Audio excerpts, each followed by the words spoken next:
terribly, but it's rocky. Any questions? We had some great economic numbers come out. As you know, we're doing very well economically. A lot of factories are being built all over the country and all of that, but very strong numbers came out. Go ahead. Can you give us an update on what took place in South Korea today, these talks between the U.S. and the Ukrainians? Well, they're going along. They're going along well. We want to stop people from being killed. It doesn't have much to do with us. And I'd like to see if we can save a lot of souls. A lot of people are being killed. Last month we had 27,000 people killed in that ridiculous war that should have never happened. It would have never happened if it was. Have you spoken with Rubio and Red Cross since I have, yeah. I've spoken to them. They're doing well. Ukraine's got some difficult little problems. Have some difficult problems. But I think Russia would like to see it end, and I think Ukraine, I know Ukraine would like to see it end. You just said that Ukraine has a little bit of problems. We have a corruption situation going on, which is not helpful. And is that impeding the peace talks? I said it was going on for 3 years, right? And I say 3 years I said it, so I was way ahead of schedule. But I think that there's a good chance we can make a deal. Mr. President, on Venezuela, can you tell us more about why the airspace above Venezuela should be considered closed? Because we consider Venezuela to be not a very friendly country. They sent millions of people, really, and probably a number in excess of that. And a lot of those people shouldn't be in our country, from jails, from gangs, from drug dealers, from all of the people that came into our country shouldn't have been in our country, causing a lot of problems. Does your warning, And drugs. does your warning mean that an airstrike is imminent, or should we not read it that way? Don't read anything into it. The New York Times reported that you had a phone call with Maduro. Did you? I don't want to comment on it. The answer is yes. And can you tell us a little bit No, about I can't do that. Mr. Would you President, say it went well? I wouldn't say it went well or badly. No. you feel so. Can you talk a little bit about the strikes and the controversy around Secretary of Defense Pete Gates said? I don't know anything about it. He said he did not say that, and I believe it. So you don't know if there was You're a talking about second, the two men? the second strike to kill the two men. He said he didn't do it. He said he never said Would you be okay with that if he did? it. He said he didn't do it, so I don't have to make that decision. What do you, Mr. You've made so clear how you want to keep drugs out of the U.S. Right. Can you explain more about why you can pardon a notorious drug trafficker, Well, I don't know who you're talking about. Which Juan one? Romando Hernandez? Well, I was told, I was asked by Honduras, many of the people of Honduras, they said it was a Biden setup. I don't mean Biden. Look, Biden didn't know he was alive. But it was the people that surround the Resolute desk, surround Biden when he was there, which was about very little time. And the people of Honduras really thought he was set up and it was a terrible thing. He was the president of the country. And they basically said he was a drug dealer because he was the president of the country. And they said it was a Biden administration setup. And I looked at the facts and I agreed with them. What evidence did you share that he was set up and that he wasn't? When you take a look, I mean, they could say that you take any country you want. If somebody sells drugs in that country, that doesn't mean you arrest the president and put him in jail for the rest of his life. Mr. President, can I just clarify, do you think the And that U.S. includes this country, okay? To be honest, I mean, if somebody does something wrong, you put the president of the country in jail. They said it was a Biden setup.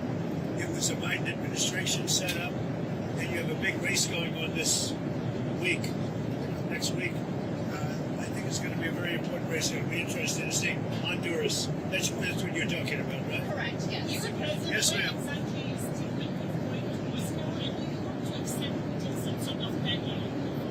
Well, what is the second part of your question?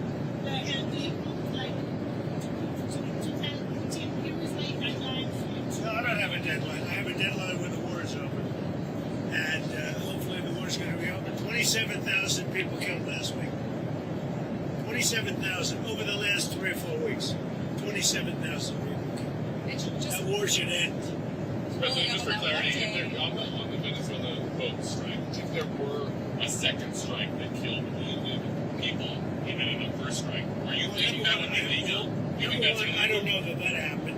And Pete said he did not want them. He didn't even know what people were talking about. So we'll look into it. But no, I wouldn't have wanted that. Not a second strike. The first strike was very lethal. It was fine. And if there were two people around, but Pete Pete said that didn't happen. Does that make you? I have great He's confidence. saying there's no second strike. I don't know. I'm going to find out about it. But Pete said he did not order the death of those two men. Do you have any concerns about how those boat strikes have been carried out at all? Very little, because you can see the boats, you can see the drugs in the boats, and each boat is responsible for killing 25,000 Americans. So, and they're doing an amazing job. And you know, we're getting, you just look at the numbers, the amount of drugs coming into our country by sea is infinitesimal compared to what it was just a few months ago. And each boat, think of this, each boat on average is responsible for the death of 25,000 Americans. On immigration, your administration made a lot of moves throughout the last few days after we know that Afghan national is the suspected shooter of these National Guards. Yeah, people that shouldn't be in our country. That's right. So you announced that asylum. And that includes Somalians and it includes plenty of others. How long does your administration plan to pause asylum into the U.S.? I think a long time. Can you give any We kind don't of time? want, we don't want those people. We have enough problems. We don't want those people. Is that a year, 2 years? No time limit. And then But it could be a long time. you said We that. don't want those people. You understand that? I understand. You understand? I understand. Who are you with? I'm with News Nation. Okay, News Nation. News Nation. Great. Let me just say something. We don't want those people. Does that make sense? You know why we don't want them? Because many of them are no good and they shouldn't be in our country. What do you mean by those people? The people from different countries that are not friendly to us and countries that are out of control themselves. Countries like Somalia that have virtually no government, no military, no police. All they do is go around killing each other. Then they come into our country and tell us how to run our country. We don't want them. Are you talking? How Are you many talking? countries roughly? You gotta talk up. She said how many countries? Is there a list? Well, I guess we gave you 19, right? Okay. There's probably more than that. Is that what you mean when you mean third world countries? Those 19. No, I don't think they're all third world, but in many cases they are third world. They're not good countries. They're very crime-ridden countries. They're countries that don't do a good job. They're countries that don't register from the standpoint of success. And we, frankly, don't need their people coming into our country telling us what to do. When you talk about I'm talking about denaturalization, like Somalia, where you have a congressman who goes around telling everybody about our Constitution, and yet she supposedly came into our country by marrying her brother. Well, if that's true, she shouldn't be a congressman, and we should throw her the hell out of our country. Off of that, in that same post, you mentioned Tim Walz, and you called him what many Americans do find an offensive or retarded. Do you stand by that claim of calling Tim Walz retarded? Yeah, I think there's something wrong with it. Absolutely, sure. Because you don't You need have a problem with it? You know what? I think there's something wrong with it. Anybody that would do what he did, anybody that would allow those people into a state and pay billions of dollars out to Somalia. We give billions of dollars to Somalia. It's not even a country because it doesn't function like a country.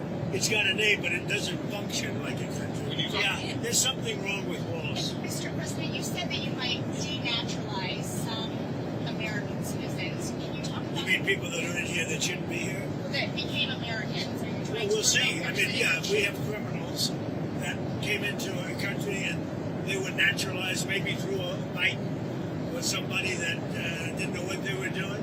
If I have the power to do it, I'm not sure that I do, but if I do, I would denaturalize absolutely. what do you mean by Yeah, do you have a question? what do you mean by reverse migration? It means get people out that are in our country, get them out of here. I want to get them out. We got a lot of people in our country that shouldn't be here, and they came in through Biden, and he was the worst president in the history of our country. But the single biggest thing he did was allow millions of people into our country that shouldn't be here. Drug dealers, prisons were opened up and allowed to come into our country. You take a look at the people that were allowed to come into our country. We're paying a big price for it, and we will for years to come, including the recent killer of two wonderful National Guards people. And I'll tell you what, that animal should not have been allowed to come into our country. Thank you very much, everybody. Thank you. Have you spoken with Andrew Wolf's family? Can you give us an update on I this have issue? spoken to both families. Well, I mean, I can give you an update. They're devastated. Does that make sense to you? They're devastated. Can you give us an update on Andrew Wolf's? Well, as you know, the one is no longer with us.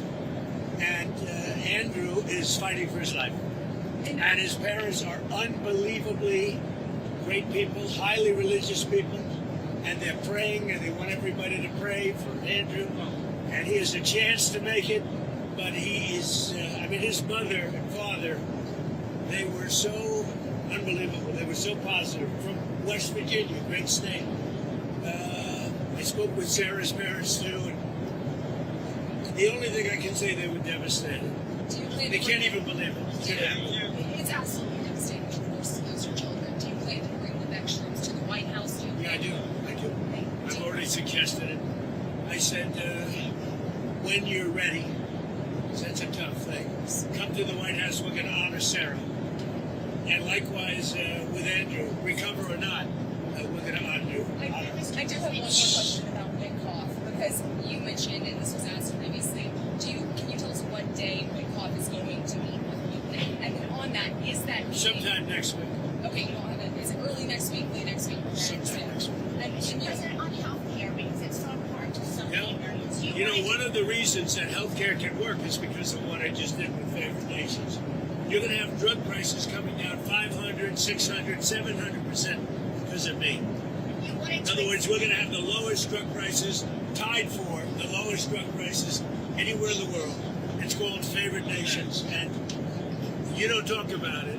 It's probably the biggest thing to happen in medicine in the last 100 years, and it can have a huge impact, positive impact on pricing for healthcare. Are you any closer on What about extending on picking a new Fed chair? Are you any closer on that right now? I know who I'm going to pick. Tell me Kevin Hassett. I tell you, we'll be announcing it. Thank you very much, everybody. Thank you, Mr. This President. is a rocky It's flight. a rocky one. We're going to get out of here before something happens.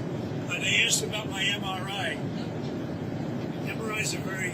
Governor Walz asked you to release the MRI records. Will you tell us what it was Governor for? Walz, you mean the incompetent governor Walz? So, if they want to release it, it's okay with me to release it. It's perfect. What was the What were they It's looking like my for? phone call where I got impeached. It's absolutely perfect. So, if you want to hear about it, or if you want to release it, you want to have it released. Yes, News Nation, failing News Nation. No, sir, not failing. News Nation is doing lousy, by the way. But if you want to have it released, I'll release it. Please, can you tell us what they were looking at? For what releasing? No. What part of your body was the MRI looking I at? have no idea. It was just an MRI. What part of the body? It wasn't the brain because I took a cognitive test and I aced it. I got a perfect mark, which you would be incapable of doing. Goodbye, everybody. Thank You you, too. Mr. President. Thank you, Mr. President. Thank you, sir. If you like this video, then like, share and subscribe to ET Now World.